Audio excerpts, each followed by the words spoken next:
Le Ballet du Grand Théâtre de Genève présente Force, une soirée de 2 ballets avec Strong de Sharon Eyal et Busk de Azur Barton, du 12 au 16 juin au bâtiment des Forces Motrices. Certains des clichés les plus marquants du travail de Jean Revillard sont exposés au Parc des Bastions, découverte dans un instant. Le festival Les Athénéennes débute cette semaine, rencontre avec la réalisatrice Stéphanie Argerich qui a imaginé un ciné-concert spécialement pour l'occasion. Aphrodisée nous plonge dans l'univers de designers africains, teaser en fin d'émission. La culture à Genève, c'est culte.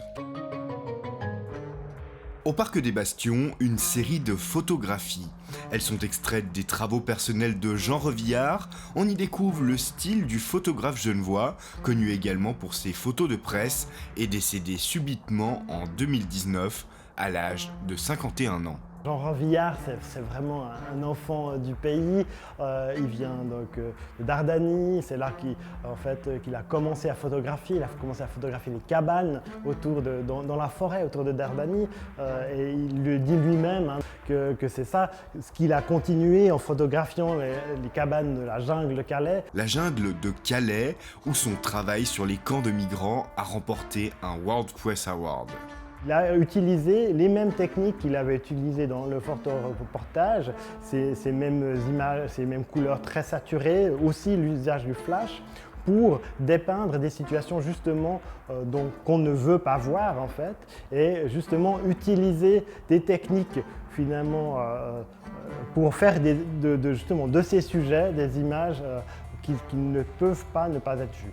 Pour réaliser l'exposition, le centre d'iconographie, qui conserve désormais les archives du photographe, a pu se baser sur un ouvrage de référence. 2 ans avant sa mort, Jean Revillard a publié un livre qui s'appelle Outland et dans lequel il a rassemblé tout ce qui comptait pour lui. Et ce qui fait qu'on a en fait sa sélection du moment, en 2017, de ce qui paraissait le plus important dans sa propre production. Il faut dire que les archives de Jean Revillard sont colossales. Précurseur du numérique, le photographe a conservé une part importante de ce travail sur ses disques durs et à côté, ses agendas dévoilent son quotidien, mais pas uniquement. Il collait presque chaque jour une image, l'image du jour, quelque chose d'assez brut, et puis qui commente. Et donc il y a vraiment ce côté-là où finalement il crée une archive de son travail, de son quotidien, et on peut vraiment le suivre dans ses voyages qui sont vraiment très importants, et aussi dans ses recherches et dans la mise en place de ses projets. L'exposition Retour forcé à la vie sauvage est à découvrir au Parc des Bastions jusqu'au 12 juin, puis du 1er au 14 juillet. Entre deux, elle fera un détour par la rotonde du Mont-Blanc. Le festival Les Athénéennes débute cette semaine. Au programme de cette 13e édition, une multitude de soirées mêlant avec finesse les styles et les univers musicaux sur le thème de la mère nature.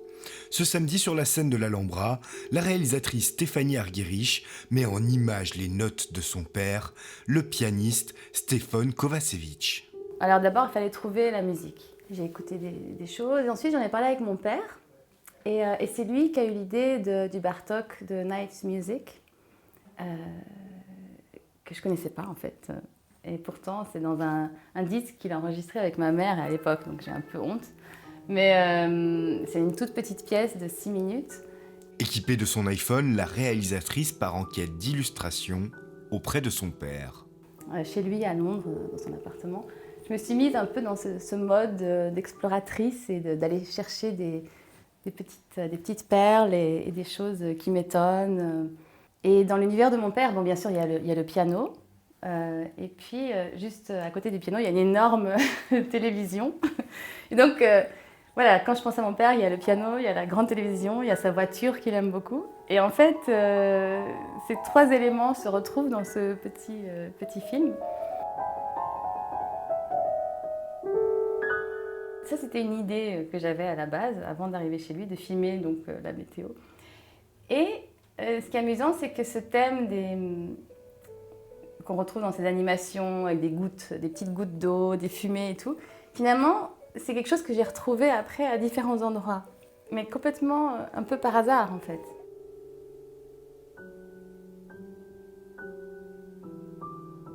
j'ai filmé plein de choses. Et puis ensuite, j'ai collaboré avec Joseph Haredi, qui est un chef opérateur, un directeur photo.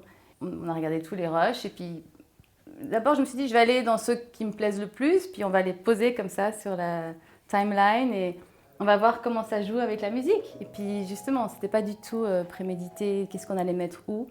Et puis en plus, ce sera en live, mon père va jouer. Je lui ai demandé de se chronométrer. Et il a dit, ah non, je vais pas me chronométrer parce que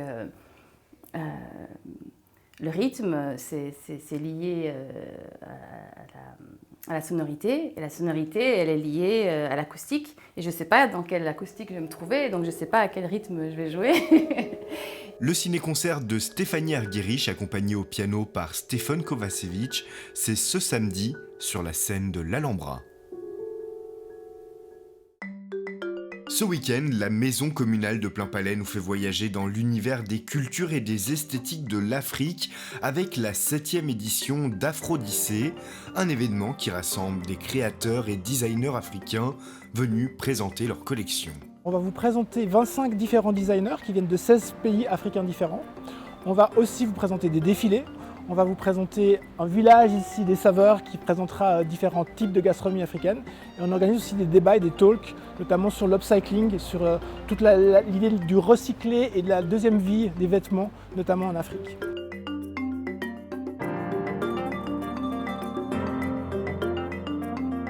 Et nous, ce qu'on essaie de faire vivre aux gens, c'est une véritable expérience. C'est-à-dire qu'on veut vraiment que les gens connaissent l'Afrique à travers des personnes.